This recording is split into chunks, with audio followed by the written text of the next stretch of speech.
Hare Krishna, Radhe Radhe. Welcome to my channel. तो जी कैसे हो आप सभी लोग। उम्मीद करती हूँ कि राधे कृष्ण जी की कृपा से आप सभी लोग अच्छे होंगे और स्वस्थ होंगे। तो जी आज हम जानेंगे श्रीमद् भगवद गीता के 6ठे अध्याय का महात्म्य।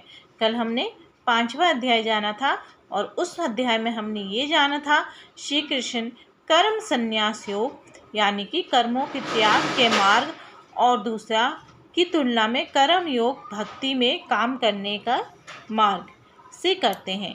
वे कहते हैं हमें दोनों में से कोई भी मार्ग चुन सकते हैं क्योंकि दोनों ही एक ही मंजिल की ओर ले जाते हैं। तो चलिए शुरू करते हैं। अब हम श्रीमद् भगवद गीता के 6ठे अध्याय का महात्म्य। श्री भगवान जी कहते हैं सुमुखी, अब मैं 6ठे अध्याय का महात्म्य बतलाता हूँ जिससे सुनने वाला मनुष्य के लिए मुक्ति करतलगत हो जाती है। गोदावरी नदी के तट पर प्रतिष्ठानपुर नामक एक विशाल नगर है जहाँ पर पिपलेश के नाम से विख्यात होकर रहता हूँ। उस नगर में जानश्रुति नामक एक राजा रहते थे जो भूमंडल की प्रजा को अत्यंत प्रिय थे। उनका प्रताप मार्तंड मंडल के प्रचंड तेज के सम्मान जान पड़ता था। प्रतिदिन होने वाले उनके यज्ञ के धुएं से नंदन वन के कल्प वृक्ष इस प्रकार काले पड़ गए थे मानो राजा की असाधारण दानशीलता देखकर वे लज्जित हो गए हों।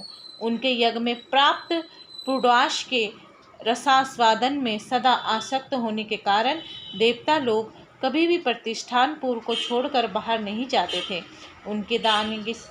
उनके दान के समय छोड़े हुए जल की धारा प्रताप रूपी तेज और यज्ञ के धूमों से पुष्ट होकर मेघ ठीक समय पर वर्षा करते थे। उस राजा के शासनकाल में इतियों यानी खेती में होने वाले 6 प्रकार के उपद्रव्यों के लिए कहीं थोड़ा सा भी स्थान नहीं मिलता था और अच्छी नीतियों का सर्वत्र प्रसार होता था। वे बावली, कुएं और पोखरे खुदवाने के बहाने मानव प्रतिदिन पृथ्वी के भीतर की निधियों का अवलोकन करते थे। एक समय राजा के दान, तप, यज्ञ और प्रजापालन से संतुष्ट होकर स्वर्ग के देवता उन्हें वर देने के लिए आए और कमल नाल के समान उज्ज्वल हंसों का रूप धारण करके अपनी पांखों को हिलाते हुए आकाश मार्ग से चलने लगे। बड़ी उतावली के साथ उड़ते हुए वे सभी हंस परस्पर बातचीत भी करते जाते थे। उनमें से भद्राक्ष आदि 2-3 हंस वेग से उड़कर आगे निकल गए। तब पक्षी वाले हंसने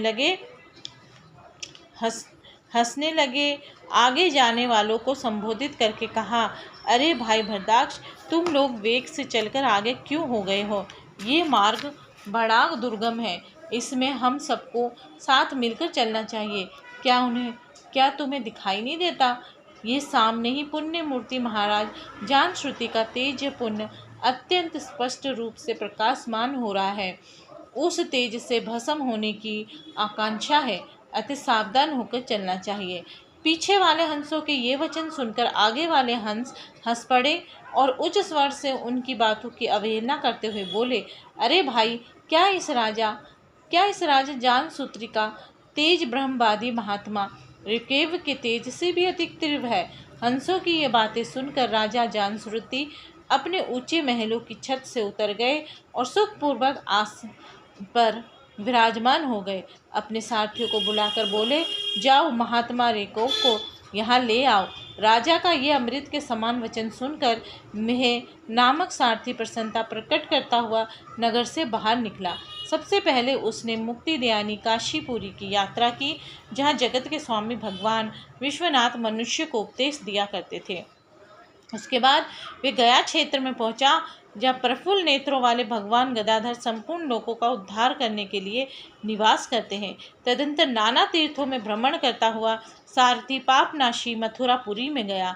यह भगवान श्री कृष्ण आदि संत का आदि स्थान है जो परम महान एवं मोक्ष प्रदान कराने वाला है।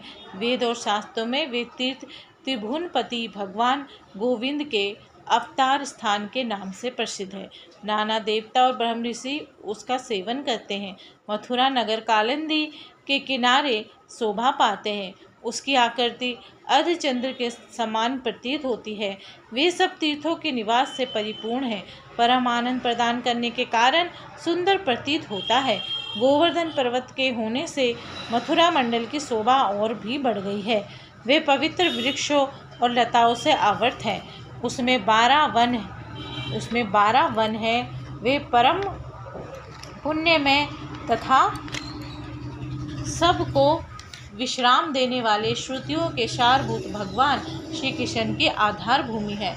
तत्पश्चात मथुरा से पश्चिम और उत्तर दिशा की ओर बहुत दूर तक जाने पर सारथी को काश्मीर नामक एक नगर दिखाई दिया, जहाँ सड़ंके के समान उज्ज्वल गगनचुंबी महलों की पंक्तियाँ भगवान शंकर के अट्टहास की भांति शोभा पाती है, जहाँ ब्राह्मणों के शास्त्रीय आलाप सुनकर मूक मनुष्य भी सुंदर वाणी और पदों का उच्चारण करते हुए देवता के सम्मान हो जाते हैं, जहाँ निरंतर होने वाले यज्ञ धूम से व्याप्त होने के कारण आकाश मंडल मेघों से धुलते रहने पर भी अपनी कालिमा नहीं छोड़ता है, जहाँ अध्यापक के पास आकर छात्र जन्मकालीन अभ्यास से ही संपूर्ण कलाएं स्वतः पढ़ लेते हैं, तथा जहाँ मानिकेश्वर नाम से प्रसिद्ध भगवान चंद्रशेखर देहधारियों को वरदान देने के लिए नित्य निवास करते हैं।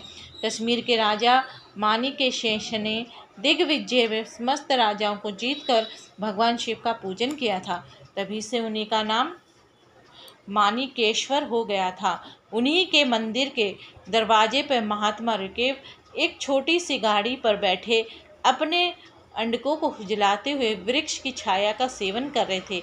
इसी अवस्था में सारथी ने उन्हें देखा। राजा के बताए हुए भिन्न भिन्न चिन्हों से उसने शीघ्र ही ऋकेव को पहचान लिया और उनके चरणों में प्रणाम करके कहा, ब्राह्मण, आप किस स्थान पर रहते हैं? आपका पूरा नाम क्या है? आप तो सदा स्वच्छंदन विचरने वाले हैं, फिर यहाँ किस लिए ठहरे हैं? इस समय आपका क्या करने का विचार है? सारथी के ये वचन सुन के परम आनंद में निमग्न महात्मा ऋकेव ने कुछ सोचकर उससे कहा, यद्यपि हम पूर्ण काम हैं, हमें किसी वस्तु की आवश्यकता नहीं है, तथापि कोई भी हमारे मनोवृत्ति के अनुसार परिचर्या कर सकता है। ऋकेव के हार्दिक अभिप्राय को आदरपूर्वक ग्रहण कर सारथी धीरे से राजा के पास चल दिया। वहां पहुंचकर राजा को प्रणाम करके उसने हाथ जोड़कर सारा समाचार निवेदन कहा। उस समय स्वामी के दर्शन से उसके मन में बड़ी प्रसन्नता थी। सारथी के वचन सुनकर राजा के नेत्र आश्चर्य से चकित हो उठे। उनके हृदय में ऋकेव का सत्कार करने की श्रद्धा जागृत हुई। उन्होंने दोनों खच्चरियों से जूती हुई एक गाड़ी लेकर यात्रा की, साथ ही मोती के हार, अच्छे अच्छे वस्त्र और 1 सहस्त्र गौएं भी ले ली। काश्मीर मंडल में महात्मा ऋकेव जहाँ रहते थे, उस स्थान पर पहुंचकर राजा ने सारी वस्तुएं उनके आगे निवेदन कर दी और पृथ्वी पर पड़कर साष्टांग प्रणाम किया। महात्मा ऋकेव अत्यंत भक्ति के साथ चरणों में पड़े हुए राजा जान श्रुति पर कुपित हो उठे और बोले, रे शूद्र, तू दुष्ट राजा है, क्या तू मेरा वृत्तांत नहीं जानता? यह खच्चरियों से जूती हुई अपनी ऊंची गाड़ी ले जा, ये वस्त्र, ये मोतियों के हार और ये दूध देने वाली गौएं भी स्वयं ही ले जा। इस तरह आज्ञा देकर ऋकेव ने राजा के मन में भय उत्पन्न कर दिया। तब राजा ने शाप के भय से महात्मा ऋकेव के दोनों चरण पकड़ लिए और भक्ति पूर्वक कहा, ब्राह्मण, मुझ पर प्रसन्न होजिए। भगवान, आप में यह अद्भुत महात्म्य कैसा आया? प्रसन्न होकर मुझे ठीक ठीक बताइए। ऋकेव ने कहा, राजन, मैं प्रतिदिन गीता के 6ठे अध्याय का जप करता हूँ। इसी से मेरी तेजो राशि देवताओं के लिए भी दुष्यय है। तदंतर परम बुद्धिमान राजा जान श्रुति ने यत्न पूर्वक महात्मा ऋकेव से गीता के 6ठे अध्याय का अभ्यास किया। इससे उन्हें मोक्ष की प्राप्ति हुई। इस ऋकेव भी भगवान मानिकेश्वर के समीप मोक्षदायक गीता के 6ठे अध्याय का जप करते हुए सुख से रहने लगे। हंस का रूप धारण करके वरदान देने के लिए आए हुए देवता भी विस्मित होकर स्वेच्छा अनुसार चले गए। जो मनुष्य सदा इस एक ही अध्याय का जप करता है, वे भी भगवान विष्णु के ही स्वरूप को प्राप्त होता है, इसमें तनिक भी संदेह नहीं है। तो जी, आज की वीडियो में बस इतना ही। कल हम इस 6ठे अध्याय का पाठ करेंगे। तो जी, कैसी लगी आपको आज की वीडियो? अगर आपको आज की वीडियो अच्छी लगी तो वीडियो को लाइक एंड शेयर करना ना भूलें।